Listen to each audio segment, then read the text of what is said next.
credit at maximum of 9% per annum, with maximum of 60 months repayment for long-term loans and 12 months for working capital. Our administration records small and medium-sized enterprises and the informal sector as the drivers of growth. We are going to energize this important sector with 125 billion.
Out of the sum, we will spend 50 billion conditional grant for the nation. The people and not the power of money must be sovereign.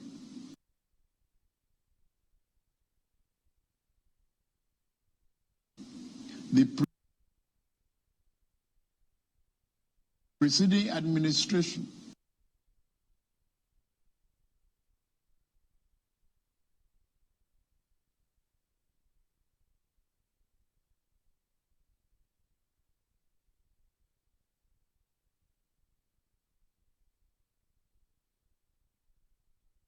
so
this looming danger as well.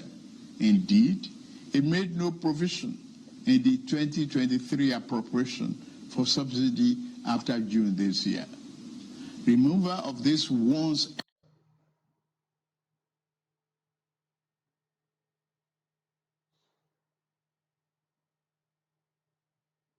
helpful device that are transformed into around the country's neck had become inevitable.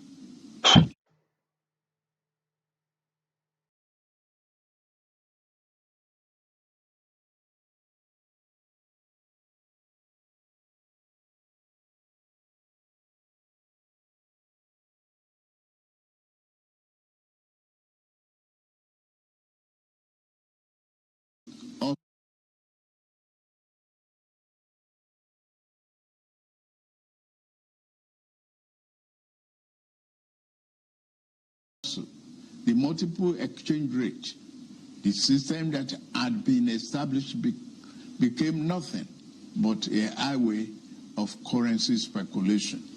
It diverted money that should have been used to create jobs, build factories, and businesses for millions of people. Our national wealth was doled out on favorable terms to a handful of people who had been made filthy rich simply by moving money from one hand to another. This too was extremely unfair and is not acceptable. It also compounded the threat that the illicit and mass accumulation of money posed to the future of our democratic system and its economy.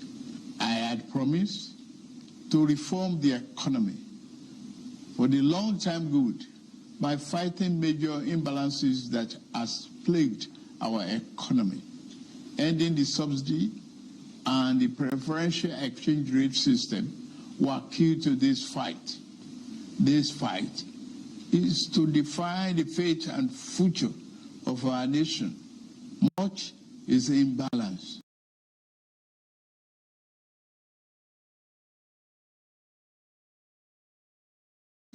Thus, the effect in our economy immensely profited it.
Tiny elite, the elite of the elite.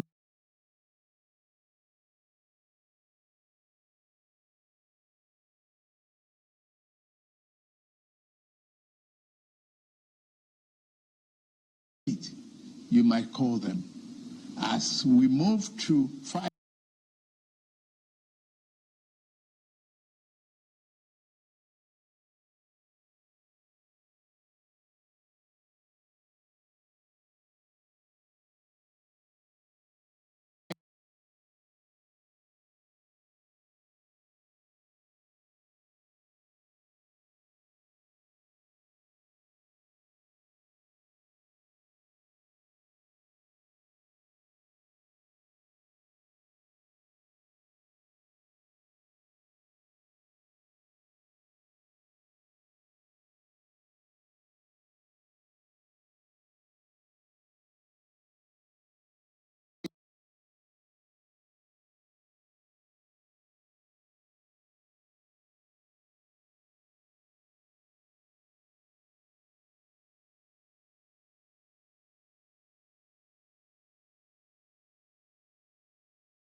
the flaws in the economy.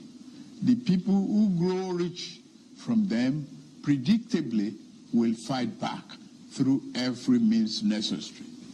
We are ready. Our economy is going through a tough patch, and you are being hurt by it, I know. The cost of fuel has gone up. Food and other prices have followed it. Households and businesses are struggling. Things seem anxious and uncertain. I understand the hardship you face.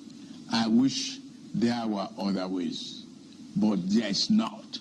If there were, I would have taken that route, as I came here to help, not to hurt the people and the nation that I love so dearly. What I can offer in the immediate is to reduce the burden of current economic situation, which has imposed on all of us, most especially on businesses, the working class, and most vulnerable among us. Already, the federal government is working closely with states and local governments to implement interventions that will cushion the pains of our people across socio-economic brackets. Earlier this month, I signed 4 executive orders in keeping with my electoral promise to address unfriendly fiscal policies and multiple taxes that are stifling the business environment. These executive orders on suspension and deferred commencement of some taxes will provide the necessary buffers and headroom to businesses in manufacturing sector to continue to thrive and expand. To strengthen the manufacturing sector, increase its capacity to expand and create good paying jobs, we are going to spend $75 billion between July 2023 and March 2024. Our objective is to fund minimum of 75 enterprises with great potential to kickstart a sustainable economic growth, accelerated structural transformation, and improved productivity. Each of these 75 manufacturing enterprises will be able to access 1 billion credit at maximum of 9% per annum, with maximum of 60 months repayment for long-term loans and 12 months for working capital. Our administration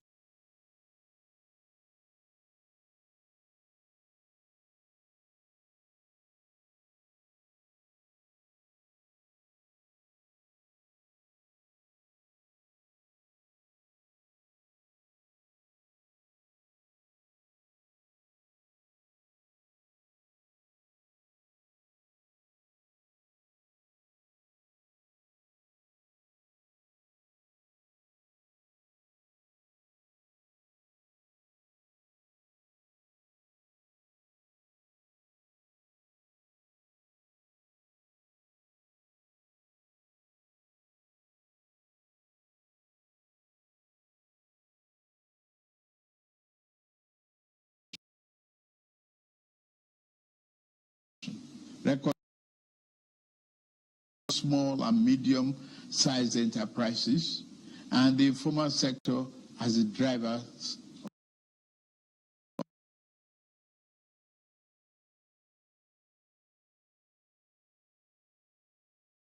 of growth. We are going to energize this important sector with 100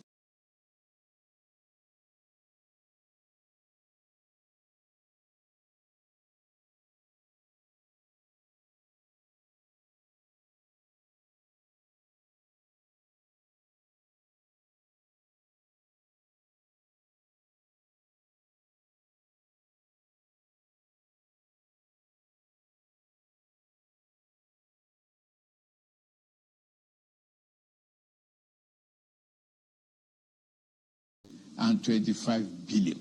Out of the sum, we will spend 50 billion conditional grant to 1 million nano businesses between now and March 24. Our target is to give a minimum of 50,000 each to 1,300 nano businesses owners in each of the 774 local governments across the country. Ultimately, this program will further drive financial inclusion by onboarding beneficiaries into the formal banking system. In like manner, we will fund 100,000 MSMEs and startups with 75 billion. Under this scheme, each enterprise promoter will be able to get between 500,000 and 1 million at the maximum 9% interest per annum and repayment period of 36 months. To further ensure that food prices and the items remain affordable, we have had a multi-stakeholder engagement with various farmers and associations and the operators within the agricultural value chain. In short and in immediate terms, we will ensure stable food are available and affordable. To this end, I have ordered release of 200,000 metric tons of grains from strategic reserves to households across the 36 states and FCT to moderate prices. We are also providing 225,000 metric tons of fertilizer, seeding, and other inputs to farmers who are committed to our food security agenda. Our plan to support cultivation of 500,000 hectares of farmland and all year-round farming practice remain on course. To be specific, 200 billion out of the 500 billion approved by the National Assembly will be disbursed as follows. Our administration will invest 50 billion each to cultivate 150,000 hectares of rice and maize. 50 billion each will also be earmarked to cultivate 100,000 hectares of wheat and cassava. This expansive agricultural program will be implemented targeting small farm holders and leveraging large-scale private sector players in the agri-business with strong performance record. In this regard, the expertise of developed financial institutions, commercial banks, and microfinance banks will be tapped in to develop a viable and appropriate transaction structure for all stakeholders. Fellow Nigerians, I made a solemn pledge to work for you, how to improve your welfare and living condition. It's of paramount importance to me, and it is the only thing that keeps me up day and night. It is in the light of this that I approved the infrastructure support for the states. This new infrastructure fund will enable states to intervene, to invest and reinvest in critical areas and bring relief to many of the pain points, as well as revamp our decaying healthcare and educational infrastructure. The fund will also bring improvement to rural access roads to ease the evacuation of farm produce to markets. With the fund, our state will become more competitive and on a stronger financial footing to deliver economic prosperity to Nigerians. Part of our program is to roll out buses across state and local government for mass transit at a much more affordable rate. We have made provision to invest 100 billion between now and March 2024 to acquire minimum of 3,000 units of 20-seater CNG fuel buses. These buses will be shared to major transportation companies in the state using the intensity of travel per capita.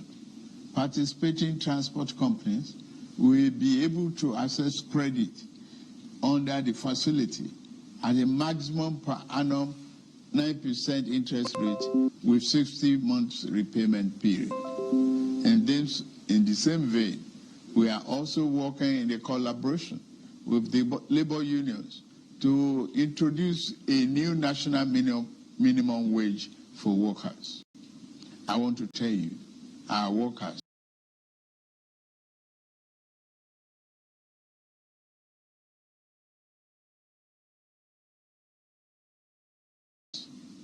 that this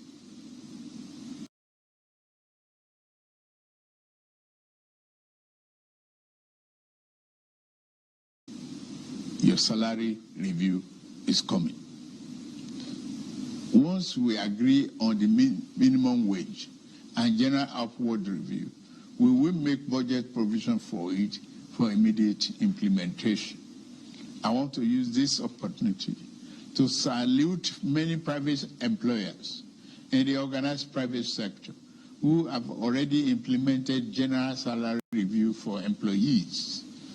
Fellow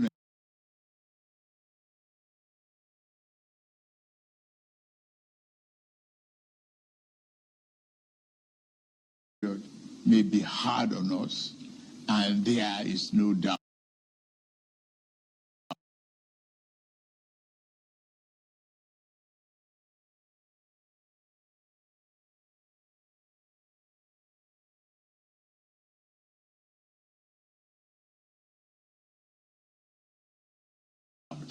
that is tough on us. But I urge you all to look beyond the present temporary pains and aim at the larger picture. All our good and helpful plans are in the works. More importantly, I know that they will work. Sadly, there was an unavoidable lag between subsidy removal and these plans coming fully online. However, we are swiftly closing the time gap. I plead with you, please have faith in our ability to deliver and in our concern for your well-being.